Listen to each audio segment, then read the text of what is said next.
Hello friends, welcome to my YouTube channel. અને આજે આપણે એક્ટિવ પેસિવ વોઇસમાં સિમ્પલ મોડલ્સ ઓક્ઝિલરીઝ એટલે કે સાદા સહાયકારક ક્રિયાપદો શીખવાના છીએ. અગાઉ આપણે કાળ સાથેના પરિવર્તન દ્વારા એક્ટિવ વોઇસમાંથી પેસિવ વોઇસમાં ફેરવતા આપણે શીખી ગયા. પરીક્ષામાં જ્યારે પણ આવા વાક્યો પૂછાય તો તેના સરળ નિયમોને યાદ રાખીને પણ આપણે તે વાક્યને પેસિવ વોઇસમાં ફેરવી શકીએ છીએ. સૌથી પહેલાં તો સાદા સહાયકારક ક્રિયાપદોમાં shall, will, can, could, may, might, must, should, વુડનો સમાવેશ થાય છે, જેને આપણે સિમ્પલ મોડલ્સ ઓક્ઝિલરીઝ પણ કહીએ છીએ. તો તેના નિયમો આપણે જોઈએ તો કે કર્તાનું સ્થાન કર્મ અને કર્મનું સ્થાન કર્તા લે છે, જે દરેકમાં આપણે તેને અનુસરવાનું હોય છે. સિમ્પલ મોડલ્સ ઓક્ઝિલરીઝમાં એક્ટિવ વોઇસમાંથી પેસિવ વોઇસમાં વાક્યને ફેરવતા એમ એ એટલે કે મોડલ્સ ઓક્ઝિલરીઝ ઉપરનામાંથી કોઈ પણ હોય તો તે એમનું એમ મૂકીને પછી બી મૂકવાનું હોય છે, અને ત્યારબાદ ક્રિયાપદનું ભૂતકૃદંતનું રૂપ મૂકવાનું હોય છે. હવે આપણે સાદા સહાયકારક ક્રિયાપદોની પોઝિટિવ વાક્યરચના પ્રમાણે તેના ઉદાહરણ દ્વારા તેને આપણે સમજવાનો પ્રયત્ન કરીશું. તો આ ચેનલને હજી સબસ્ક્રાઇબ કરવાની બાકી હોય તો જલ્દીથી સબસ્ક્રાઇબ કરી લેજો, અને બાજુમાં આપેલું બેલ આઇકન પર પણ ક્લિક કરી દેજો, અને લાઇક અને શેર કરવાનું ભૂલતા નહીં. સિમ્પલ મોડલ્સ ઓક્ઝિલરીઝની આપણે એક્ટિવ પેસિવની હકાર વાક્યરચના જોઈએ તો સૌથી પહેલાં આવશે સબ્જેક્ટ એટલે કે કર્તા, પછી આવશે એમ એ એટલે કે મોડલ્સ ઓક્ઝિલરીઝ, પછી આવશે V1 એટલે કે ક્રિયાપદનું મૂળરૂપ, પછી આવશે કર્મ, અને પછી આવશે અન્ય શબ્દ. તેને આપણે પેસિવમાં ફેરવીએ તો કર્મ છે તે આગળ આવી જશે, પછી આવશે મોડલ્સ ઓક્ઝિલરીઝ, પછી મૂકવાનું છે બી, ત્યારબાદ આવશે V3 એટલે કે ક્રિયાપદનું ભૂતકૃદંતનું રૂપ, પછી આવશે બાય, પછી આવશે સબ્જેક્ટ, અને છેલ્લે આવશે અન્ય શબ્દ. તો તેની વાક્યરચનાને આધારે આપણે તેના એક્ઝામ્પલ્સ જોઈએ તો રાહુલ શુડ રિસ્પેક્ટ એલ્ડર્સ. તો આ વાક્યને આપણે પેસિવ વોઇસમાં ફેરવીએ તો કર્મ છે તે આગળ આવી જશે, એટલે કે એલ્ડર્સ છે તે પહેલાં આવશે. પછી મૂકવાનું છે એમ એ એટલે કે મોડલ્સ ઓક્ઝિલરીઝ. તો અહીં મોડલ્સ જે પણ આપ્યું હોય તે તેમનું તેમ જ મૂકવાનું છે, એટલે કે શુડ છે તે તેમનું તેમ જ રહેશે. ત્યારબાદ આપણે મૂકવાનું રહેશે બી, અને પછી આવશે V3 એટલે કે ક્રિયાપદનું ભૂતકૃદંતનું રૂપ, એટલે કે રિસ્પેક્ટ છે તેનું શું થઈ જશે રિસ્પેક્ટેડ, અને પછી આવશે બાય, અને છેલ્લે આવશે કર્તા. તો કર્તા કોણ છે રાહુલ. તો આખું વાક્ય આપણે જોઈએ તો elders should be respected by Rahul. બીજું વાક્ય જોઈએ Aarav may solve my problem. તો આ વાક્યને આપણે પેસિવ વોઇસમાં ફેરવીએ તો કર્મ છે તે આગળ આવી જશે, એટલે કે માય પ્રોબ્લેમ મોડલ્સ જે હશે તે તેમનું તેમ જ રહેશે, એટલે કે મે છે તે તેમનું તેમ જ મૂકવાનું છે. પછી મૂકવાનું છે બી, અને પછી આવશે ક્રિયાપદનું ભૂતકૃદંત રૂપ, એટલે કે સોલ્વનું શું થઈ જશે સોલ્વડ. પછી આવશે બાય, અને છેલ્લે આવશે કર્તા. કર્તા કોણ છે આરવ. તો આખું વાક્ય આપણે જોઈએ તો my problems may be solved by Aarav. તો આવી રીતે આપણે સિમ્પલ મોડલ્સ ઓક્ઝિલરીઝની હકાર વાક્યરચના પ્રમાણે બીજા પણ અન્ય વાક્યોને એક્ટિવ વોઇસમાંથી પેસિવ વોઇસમાં ફેરવી શકીએ છીએ. હવે આપણે સિમ્પલ મોડલ્સની નેગેટિવ વાક્યરચના પ્રમાણે તેના ઉદાહરણ દ્વારા આપણે તેને સમજવાનો પ્રયત્ન કરીશું. સિમ્પલ મોડલ્સ ઓક્ઝિલરીઝની આપણે એક્ટિવ પેસિવની નકાર વાક્યરચના જોઈએ તો સૌથી પહેલાં આવશે સબ્જેક્ટ એટલે કે કર્તા, પછી આવશે એમ એ એટલે કે મોડલ્સ ઓક્ઝિલરીઝ, અને પછી આવશે નોટ, પછી આવશે V1, પછી આવશે કર્મ, અને છેલ્લે આવશે અન્ય શબ્દ.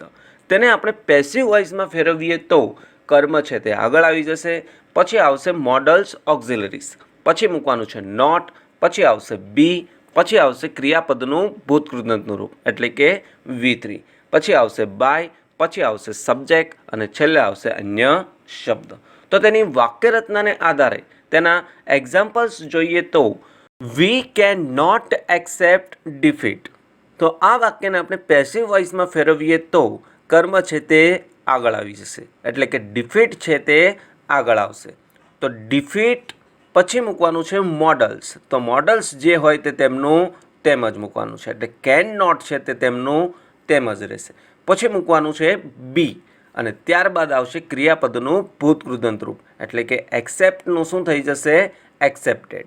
પછી મૂકવાનું છે બાય અને પછી આવશે સબ્જેક્ટ. તો સબ્જેક્ટ તરીકે વી હોય તો તેને આપણે કર્મને સ્થાને લઈ જઈએ તો વીનું શું થઈ જશે? અસ.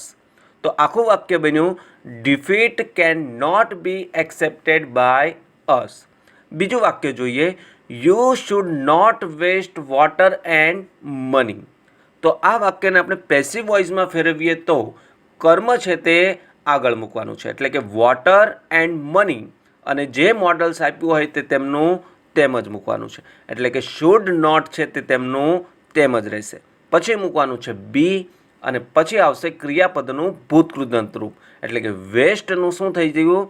વેસ્ટેડ. પછી મૂકવાનું છે બાય અને પછી આવશે કર્તા. કર્તા કોણ છે? યુ. આખું વાક્ય જોઈએ, water and money should not be wasted by you. તો આવી રીતે આપણે સિમ્પલ મોડલ્સ ઓક્ઝિલરીઝની નકાર વાક્ય રચના પ્રમાણે બીજા પણ અન્ય વાક્યોને એક્ટિવ વોઇસમાંથી પેસિવ વોઇસમાં ફેરવી શકીએ છીએ.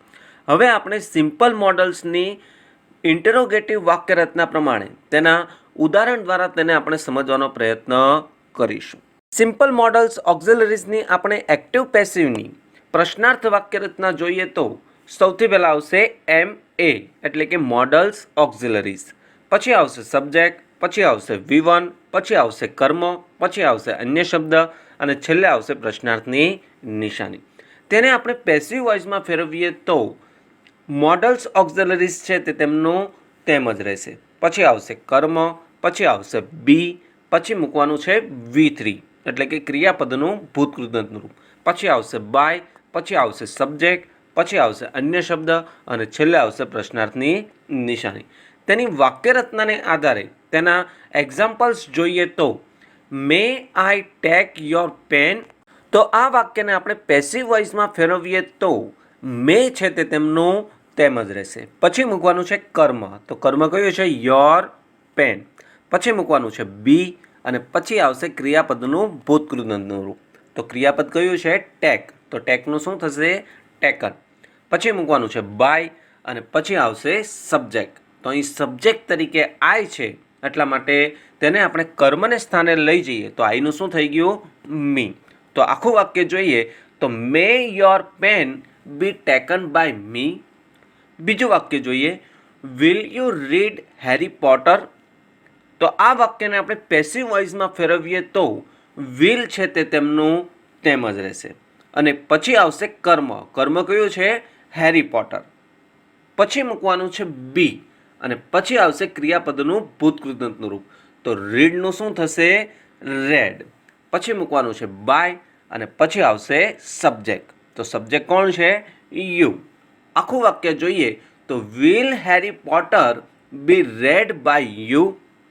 તો આવી રીતે આપણે સિમ્પલ મોડલ્સ ઓક્ઝિલરીઝની પ્રશ્નાર્થ વાક્ય રચના પ્રમાણે બીજા પણ અન્ય વાક્યને એક્ટિવ વોઇસમાંથી પેસિવ વોઇસમાં ફેરવી શકીએ છીએ. તો હવે આપણે સિમ્પલ મોડલ્સની WH શબ્દવાળી પ્રશ્નાર્થ વાક્ય રચના પ્રમાણે તેના ઉદાહરણ દ્વારા આપણે તેને સમજવાનો પ્રયત્ન કરીશું. સિમ્પલ મોડલ્સ ઓક્ઝિલરીઝની આપણે એક્ટિવ પેસિવની WH શબ્દવાળી પ્રશ્નાર્થ વાક્ય રચના જોઈએ તો સૌથી પહેલાં આવશે WH શબ્દ, પછી આવશે MA એટલે કે મોડલ્સ ઓક્ઝિલરીઝ, પછી મૂકવાનું છે સબ્જેક્ટ, પછી આવશે V1, પછી આવશે કર્મ, પછી આવશે અન્ય શબ્દ અને છેલ્લે આવશે પ્રશ્નાર્થની નિશાની. તેને આપણે પેસિવ વોઇસમાં ફેરવીએ તો WH શબ્દ છે તેમનું તેમ જ રહેશે અને મોડલ્સ ઓક્ઝિલરીઝ પણ તેમનું તેમ જ રહેશે.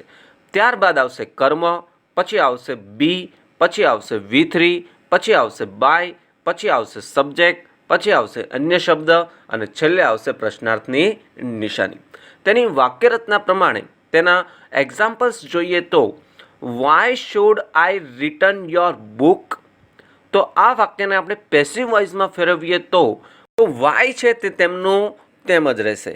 પછી મૂકવાનું છે મોડલ્સ ઓક્ઝિલરીઝ એટલે કે જે પણ આપ્યું હોય તે પણ તેમનું તેમ જ રહેશે એટલે કે શુડ પણ તેમનું તેમ જ રહેશે. પછી મૂકવાનું છે કર્મ. તો કર્મ કયું છે? Your book. પછી મૂકવાનું છે બી અને પછી આવશે ક્રિયાપદનું ભૂતકૃતનું રૂપ, એટલે કે રિટર્નનું શું થઈ ગયું? Returned.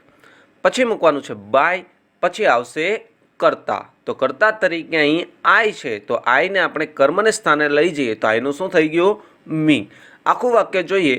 Y should your book be return by me? બીજું વાક્ય જોઈએ. Who can win this quiz? તો આ વાક્યને આપણે પેસિવ વોઇસમાં ફેરવીએ તો વુ હોય તો શું મૂકવાનું છે? By whom. પછી મૂકવાનું છે જે પણ મોડલ્સ હોય તે તેમનું તેમ જ રહેશે, એટલે કે કેનનું કેન જ રહેશે. પછી આવશે કર્મ. તો કર્મ કયું છે? This quiz. પછી મૂકવાનું છે બી અને પછી આવશે V3. તો V3 કયું છે? વિનનું શું થશે? વોન. આખું વાક્ય જોઈએ. By whom can this quiz be won? તો આવી રીતે આપણે સિમ્પલ મોડલ્સ ઓક્ઝિલરીઝની WH પ્રશ્નાર્થ વાક્યરચના પ્રમાણે બીજા પણ અન્ય વાક્યને એક્ટિવ વોઇસમાંથી પેસિવ વોઇસમાં ફેરવી શકીએ છીએ. આપણે સિમ્પલ મોડલ્સ ઓક્ઝિલરીઝની પોઝિટિવ, નેગેટિવ અને ઇન્ટરોગેટિવ વાક્યરચના પ્રમાણે તેના વાક્યોને આપણે જોયા. હવે તેના આધારે અહીં અમુક બીજા અન્ય વાક્યો આપેલા છે જેને આપણે સમજવાનો પ્રયત્ન કરીશું. પહેલું વાક્ય જોઈએ. I shall buy a pen tomorrow. તો આ વાક્યને આપણે પેસિવ વોઇસમાં ફેરવીએ તો a pen will be bought by me tomorrow. બીજું વાક્ય જોઈએ. મેઘના કેન નોટ સ્પીક ઇંગ્લિશ. તો આ વાક્યને આપણે પેસિવ વોઇસમાં ફેરવીએ તો English can not be spoken by મેઘના. ત્રીજું વાક્ય જોઈએ. May I take this. આ વાક્યને આપણે પેસિવ વોઇસમાં ફેરવીએ તો may this be taken by me. ચોથું વાક્ય જોઈએ. How will you select your job. આ વાક્યને આપણે પેસિવ વોઇસમાં ફેરવીએ તો how will your job be selected by you. છેલ્લું વાક્ય જોઈએ. We must obey the law. આ વાક્યને આપણે પેસિવ વોઇસમાં ફેરવીએ તો by whom must the law be obeyed. તો આવી રીતે મિત્રો આપણે સિમ્પલ મોડલ્સ ઓક્ઝિલરીઝના એક્ટિવ વોઇસના વાક્યને પેસિવ વોઇસમાં સરળતાથી ફેરવી શકીએ છીએ. તો આ સાથે જ આજનો આ વિડીયો અહીં પૂર્ણ થાય છે. આઈ હોપ કે આ વિડીયો તમને ગમ્યો હશે. જો વિડીયો ગમ્યો હોય તો લાઇક અને શેર કરવાનું ભૂલતા નહીં. Thanks for watching. જય હિન્દ, જય ભારત.